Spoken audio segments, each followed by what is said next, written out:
রাস্তার বেহাল দশা নিয়ে এলাকাবাসীর বিস্তর ক্ষোভ অভিযোগ রাজ্যে নতুন কোনো ঘটনা নয়, কিন্তু এবার সেই রাস্তা সংস্কারে কারচুপির দায় নিয়ে রীতিমতন ঠেলাঠেলি শাসক দলের অন্দরেই। চর্চায় উত্তর দিনাজপুরের রায়গঞ্জ পুরসভার ২১ নম্বর ওয়ার্ডের বীরনগর। বিবাদে জড়ালেন ওয়ার্ড কোঅর্ডিনেটর বনাম তৃণমূল বিধায়ক কৃষ্ণ কল্যাণী। অভিযোগ, এলাকার বেশ কিছুটা রাস্তায় নির্মাণের মাত্র ২২ দিনের মধ্যেই দেখা দিয়েছে ফাটল, সামান্য বৃষ্টিতে জমছে জল। কিন্তু সদ্য নির্মিত রাস্তার বেহাল দশার দায় কার?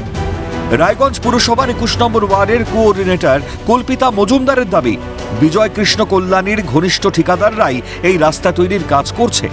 কল্পিতা মজুমদারকে সম্পূর্ণ অন্ধকারে রেখে এই নিম্নমানের কাজ হয়েছে। এখানে সামান্য একটু বৃষ্টি হলেই প্রচন্ড জল হয়ে যাচ্ছে। এই দিকটা রাস্তাটা না কেমন যেন বালি বালি উঠে যাচ্ছে, মনে হচ্ছে হ্যাঁ বালি বালি মতো প্রচন্ড। এরপরে এখন টেকসই যে কেমন হবে এটা বলা যাচ্ছে না। যে ওয়ার্ডের লোকরা জানে যে এটা কল্পিতা মজুমদার রাস্তাটা করেছে, কিন্তু কল্পিতা মজুমদারকে অন্ধকারে রেখে আমাদের এমইডির কাজটা, যেহেতু আমাদের রায়গঞ্জের বিধায়ক মাননীয় শ্রীকৃষ্ণ কল্যাণী মহাশয়ের মাধ্যমে এসেছে, তারই ঘনিষ্ঠ লোক এই ঠিকাদারিটা করছে। এই রাস্তাটা বর্তমানে নতুন করে আবার যেভাবে আমার ওয়ার্ডের বাসীদের কোনো অসুবিধা না হয় সেইভাবে তৈরি করা হোক। তারপরে যে 40% রাস্তাটা হয়েছে, বাদবাকি সেই রাস্তাটা আছে, সেই রাস্তাটাতে যেন সেই ঠিকাদার হাত দেয়, নচেত আমি এই রাস্তা করতে দেব না। যদিও কল্পিতা মজুমদারের অভিযোগ মানতে নারাজ তৃণমূল বিধায়ক কৃষ্ণ কল্যাণী, পাল্টা ওয়ার্ড কোঅর্ডিনেটর কল্পিতা মজুমদার তোলাবাজ কটাক্ষ বিধায়কের। সহমত রায়গঞ্জ পুরসভার পুর প্রশাসক সন্দীপ বিশ্বাস। বিধায়কের বিরুদ্ধে কল্পিতা মজুমদারের দুর্নীতির অভিযোগ তোলা দল বিরোধী কাজের সমান, দাবি পুর প্রশাসকের।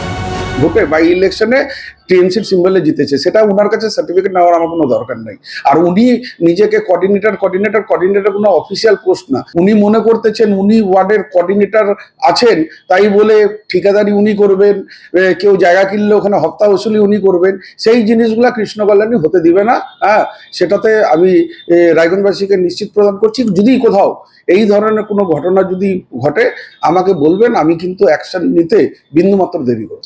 এখানে খুবই ভালো কাজ হয়েছে, কিন্তু তা সত্ত্বেও এখন মিডিয়ায় কেউ ভেসে থাকার জন্যে কথা বলছেন। তো আমি মনে করছি যে আমি দলকেও জানিয়েছি যে এটা দলবিরোধী কাজ, দল অ্যাকশন নেবে। তবে রায়গঞ্জে শাসক দলের অন্দরে রাস্তা নিয়ে জোরদার কাজিয়াকে কটাক্ষ করতে ছাড়েনি বিরোধী শিবির। শাসক দলের উদ্যোগে তৈরি রাস্তার মান খারাপ হওয়াটাই স্বাভাবিক, কারণ তারা জনকল্যাণ নয় দুর্নীতি নিয়ে বেশি আগ্রহী। চড়া সুরে আক্রমণ বিজেপির জেলা সভাপতি নিমাই কবিরাজ। কারণ তৃণমূলের যে কালচার, কাটমানি ছাড়া কোনো কাজ হয় না। স্বাভাবিক কারণেই তৃণমূলের বিভিন্ন বাহিনী বিভিন্নভাবে কাটমানি আদায় করে, এই কারণেই কাজের গুণগত মান খারাপ হয় এবং এই গোষ্ঠীকন্দল আগামী দিনে আরো বাড়বে। আর বর্তমানের যে তৃণমূলের বিধায়ক, সে কখন কোন দলে থাকে তার কোনো নিশ্চয়তা নেই। দুর্নীতি, রাস্তা সংস্কারের গাফিলতি, উঠে আসছে ভুরি ভুরি অভিযোগ। শাসক দলের অন্দরেই গাফিলতির দায় নিয়ে শুধুই চলছে ঠেলাঠেলি, কিন্তু সুরাহা কোথায়? তবে কি জনপ্রতিনিধিদের বিবাদ বিতর্কে ব্রাত্য থেকে যাবে জনকল্যাণ? আসন্ন বিধানসভা নির্বাচনের প্রাককালে শাসক দলের এই অন্তর্কলহ না মিটলে বাড়বে দলের অস্বস্তি, তা বলাই বাহুল্য। নন্দদুলাল সরকারের রিপোর্ট, ক্যালকাটা নিউজ।